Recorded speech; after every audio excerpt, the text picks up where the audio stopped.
दोस्तों इमेजिन करो कि आप एक वेकेशन पे गए हुए हो अपनी एक सुंदर बीवी और 2 प्यारे बच्चों के साथ। आप एक 5 स्टार रिजॉर्ट में रुके हुए हो जहां आपको फुल लग्जरी ट्रीटमेंट मिल रहा है। आप और आपकी फैमिली रिजॉर्ट के टेरेस पे बने इन्फिनिटी पूल में स्विमिंग कर रहे हो एंड उस स्विमिंग पूल से दिख रहे सीनिक व्यू को एंजॉय कर रहे हो। देन आप थोड़े समय बाद स्विमिंग पूल से बाहर निकलते हो एंड अपना स्मार्टफोन चेक करते हो जिसपे बैंक की तरफ से एक मैसेज आया होता है which says ₹1 lakh credited to your account. ये देख के आपके फेस पे एक स्माइल आती है एंड आप अंदर ही अंदर सोचते हो दैट कितनी कमाल की बात है। मैं पिछले 15 दिनों से अपनी फैमिली के साथ वेकेशन पे आया हुआ हूँ। मैंने इन दिनों में कुछ काम नहीं किया, स्टिल मेरे बैंक अकाउंट में ऑटोमेटिकली पैसे आ रहे हैं। मैं कितना फॉर्चुनेट हूँ। आप गॉड को थैंक यू बोलते हो, मोबाइल को साइड में रखते हो एंड खुशी के साथ स्क्रीम करते हुए पूल में डाइव मार देते हो एंड अगेन फैमिली के साथ मजे करने में व्यस्त हो जाते हो। इनफ इमेजिनिंग दोस्तों, अब सपने से बाहर आओ और मुझे बताओ कि क्या आप सच में एक ऐसी लाइफ चाहते हो जिसमें आपके बिना काम किए और कम से कम एफर्ट डाले पैसे बनते रहें, आप अपनी लाइफ को एंजॉय करते रहें और आपके बैंक अकाउंट में हर महीने पैसे क्रेडिट होते रहें। अगर आपका जवाब है हाँ, तो वीडियो को ध्यान से देखना। इस वीडियो में आज मैं आपको 7 ऐसे हाई पेइंग एसेट्स बताऊंगा जिनकी मदद से आप फाइनेंशियल फ्रीडम अचीव कर पाओगे और अपनी ड्रीम लाइफ जी पाओगे। एंड दोस्तों ऐसा नहीं है कि औरों की तरह बस मैं आपको एसेट्स के बारे में बता के अपना पल्ला झाड़ लूंगा, नहीं। इनफैक्ट आज मैं इस वीडियो में आपको पूरा एक रोड मैप क्रिएट करके दिखाऊंगा।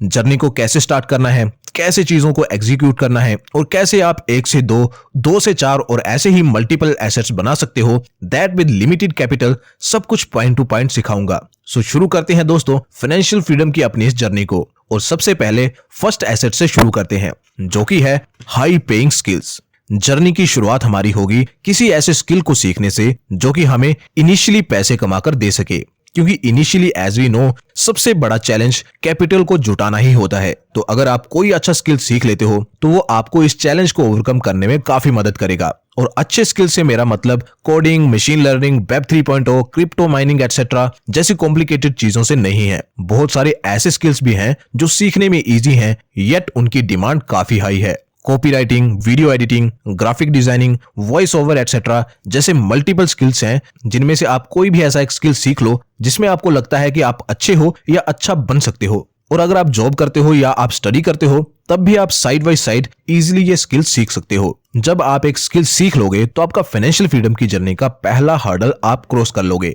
एंड अब आपके पास एक ऐसा एसेट होगा जिसे कोई आपसे छीन नहीं सकता। देन इसी एसेट से आपका सेकंड एसेट बनेगा जो कि होगा फ्रीलांसिंग बिजनेस। यस, सिर्फ फ्रीलांसिंग नहीं बल्कि फ्रीलांसिंग बिजनेस। और इन दोनों में क्या डिफरेंस है अभी समझते हैं, लेकिन पहले फ्रीलांसिंग को ब्रीफली एक बार देख लेते हैं।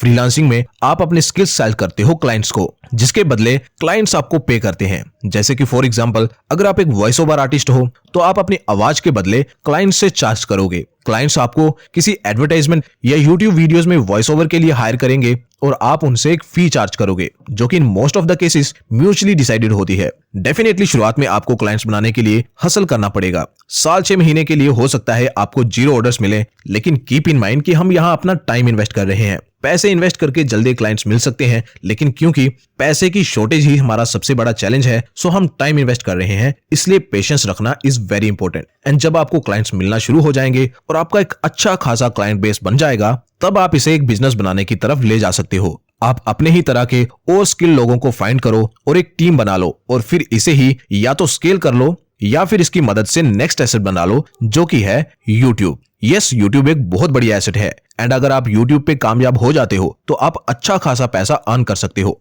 अगर आप चाहो तो आप डायरेक्टली कोई स्किल सीख के भी यूट्यूब पे आ सकते हो। जैसे कि अगर आप में स्टोरी टेलिंग का स्किल है तो आप स्टोरीज बना के यूट्यूब पे डाल सकते हो। अगर आप एनिमेशन करते हो तो आप एनिमेटेड वीडियोस बना के यूट्यूब पे पोस्ट कर सकते हो। एंड ये सब बस कुछ एग्जांपल्स हैं। आप ढेरों अलग अलग तरीकों की वीडियोस बना के यूट्यूब पे पोस्ट कर सकते हो और अगर आपके कंटेंट में दम होगा तो आप डेफिनेटली एक ना एक दिन सक्सेसफुल भी हो ही जाओगे। वैसे आई विल रेकमेंड कि आप पहले स्किल सीखें, देन फ्रीलांसिंग करें, उसके बाद यूट्यूब पे आएं। बिकॉज ऐसा करने से आपको 2 बेनिफिट्स मिलेंगे। पहला, क्योंकि यूट्यूब पे सक्सेस मिलने में कितना टाइम लग जाएगा कोई नहीं जानता, इसलिए पहले से ही अगर आपके पास फ्रीलांसिंग से इनकम आती रहेगी तो आप कम स्ट्रेस लोगे और ज्यादा चांसेस हैं कि आप यूट्यूब जर्नी से गिव अप नहीं करोगे। सेकेंडली, फ्रीलांसिंग करने से आपके स्किल्स ज्यादा इंप्रूव होंगे और हो सकता है आपको कुछ ऐसे क्लाइंट्स मिले जो पहले से ही यूट्यूब पे काम कर रहे हों और कामयाब भी हों, तो आपको भी उनसे काफी कुछ सीखने को मिलेगा। यूट्यूब के बारे में कुछ इंसाइट्स मिलेंगे जो कि देन आपकी यूट्यूब जर्नी में आपकी काफी मदद करेंगे। तो दोस्तों, हमने जर्नी स्टार्ट करी ऑलमोस्ट जीरो कैपिटल से और हमने जीरो कैपिटल से 3 एसेट्स बना लिए। Number 1 high paying skills, number 2 freelancing business and number 3 YouTube. तो अब हम इन तीनों एसेट से कुछ पैसे भी कमा रहे होंगे और हमारे पास अब कैपिटल होगी to invest in other assets. इसलिए अब हम आगे वो एसेट्स बनाएंगे जिनमें पैसे इन्वेस्ट करके हम एक वेल्थ क्रिएट कर सकते हैं।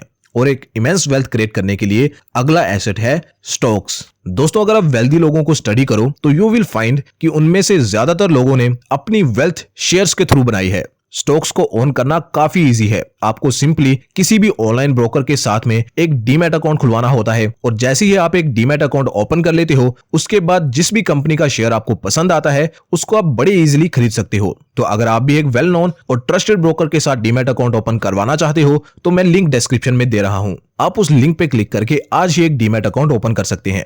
लेकिन दोस्तों, शेयर्स को खरीदना जितना इजी है उतना ही टफ है ऐसी कंपनीज को ढूंढना जो लंबी अवधि में आपको अच्छे रिटर्न्स दे। बिकॉज अगर आप रॉन्ग स्टॉक्स को बाय कर लोगे तो वो आपका लॉस भी करवा सकते हैं। तो दोस्तों, राइट शेयर्स को ढूंढने के लिए हम पीटर लिंच का एक तरीका अपनाएंगे। हम उन कंपनीज के शेयर्स का पोर्टफोलियो बनाएंगे जिनका नंबर 1 तो हमें बिजनेस समझ आता हो, नंबर 2 जिनके प्रोडक्ट्स आम लोगों में फेमस हो रहे हो और नंबर 3 जिन कंपनीज की मैनेजमेंट ऑनेस्ट और एफिशिएंट हो। इसके बाद भी और बहुत सारे पैरामीटर्स होते हैं जैसे कि कंपनी की अर्निंग ग्रोथ, कंपनी पे डेट कितना है, कंपनी के पास कोई मोट है कि नहीं, कंपनी कौन से सेक्टर में है, एटसेट्रा। शेयर्स को पिक करने के लिए आपको रिसर्च में अच्छा तो होना ही पड़ेगा, जिसके लिए आप इन बुक्स को पढ़ सकते हो। ये आपकी स्टॉक पिकिंग की गेम को काफी इंप्रूव कर सकती हैं। सो आप इनको रीड कर सकते हो। एज वी ऑल नो कि स्टॉक इन्वेस्टिंग रिस्की होती है, इसीलिए हमें अपनी इन्वेस्टमेंट को डाइवर्सिफाई करना चाहिए। तो इसी रिस्क को थोड़ा कम करता है हमारा नेक्स्ट एसेट जो कि है इंडेक्स फंड्स।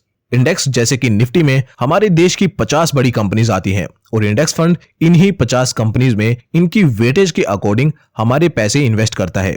अब आप कहोगे कि रिस्क कैसे कम हुआ, इंडेक्स फंड भी तो शेयर्स में ही पैसे इन्वेस्ट करता है। लेकिन ऐसा नहीं है दोस्तों। इंडेक्स फंड इसलिए कम रिस्की है बिकॉज इसमें देश की उन कंपनीज में इन्वेस्ट किया जाता है जो देश की इकोनॉमी की बुनियाद है। अगर आप में इतना ज्यादा पेसिमिज्म है कि आपको ऐसा लगता है दैट देश की इकोनॉमी हमेशा के लिए डूब जाएगी, तो फिर चाहे तो आप इस एसेट क्लास पे डाउट कर सकते हैं। अदरवाइज ये एक काफी सेफ ऑप्शन है। और दूसरा, इसकी सेफ्टी को एक ये फैक्ट भी इंक्रीज कर देता है दैट जब भी इंडेक्स की इन 50 कंपनीज में से कोई भी कंपनी अच्छा परफॉर्म नहीं करती है तो स्टॉक एक्सचेंज द्वारा उसे किसी अच्छी कंपनी से रिप्लेस भी कर दिया जाता है।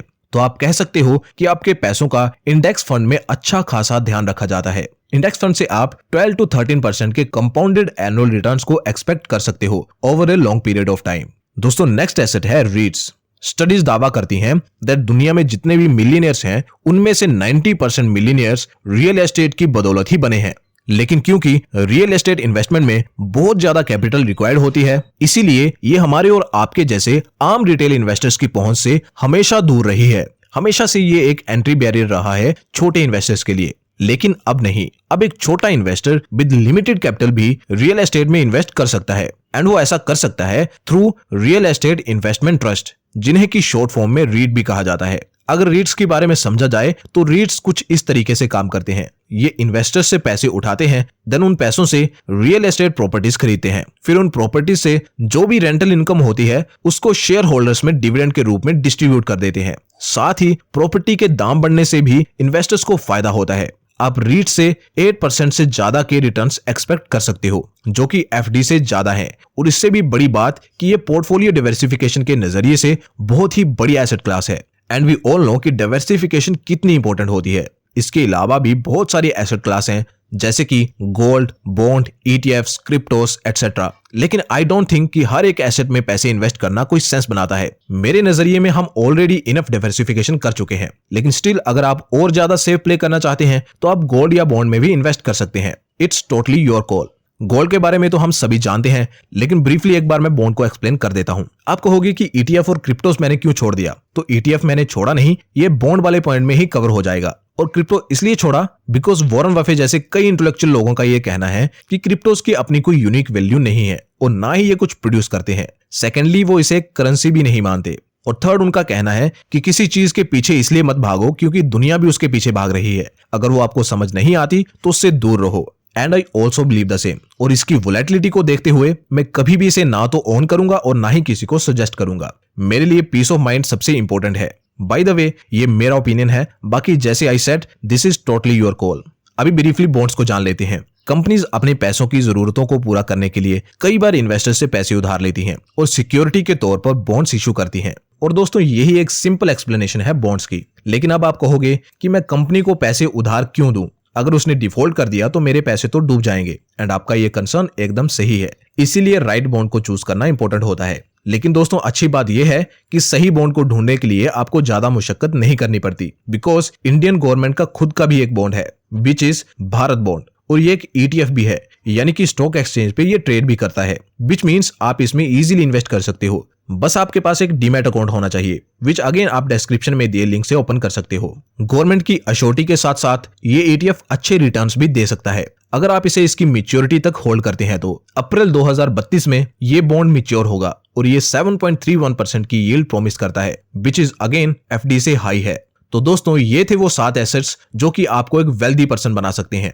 दोस्तों, उम्मीद करता हूं कि आज की ये वीडियो आपको पसंद आई होगी और आपने कुछ अच्छा और नया सीखा होगा। अगर हाँ, तो वीडियो को अभी लाइक करो और चैनल को भी सब्सक्राइब करो ताकि आपको चैनल से जुड़े सभी अपडेट्स की जानकारी सबसे पहले मिल सके।